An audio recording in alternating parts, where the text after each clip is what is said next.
The Rolls Royce Phantom has many features, including the 2023 model has a 6.75-liter twin-turbocharged V12 engine that produces 563 horsepower and 664 lb-ft of torque. Infotainment.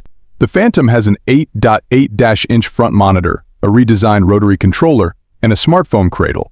It also has a hard drive-based navigation system and small cameras in the front bumper and side cameras. Safety. The Phantom has a number of safety features, including four-wheel anti-lock brakes ABS, side door-mounted airbags, curtain airbags, and driver and passenger knee airbags. Exterior.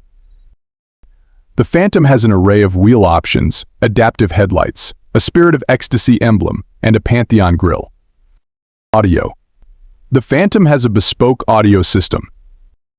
The Phantom series I has a glass enclosure called the gallery that houses bespoke works of art. Insulation. The Phantom suite has frequency-specific insulation to provide acoustic separation. The Phantom Extended has a rear cabin with grace white and Iceland moss leather and a shooting star headliner made of fiber optic lights. Four-wheel steering. The Phantom has four-wheel steering, which turns the rear wheels in the opposite direction of the front wheels. Thanks for checking out my Rolls Royce Phantom review. Make sure to stay tuned for the next video, and don't forget to hit that subscribe button. Carzoon has got you covered with all the latest and greatest automotive content.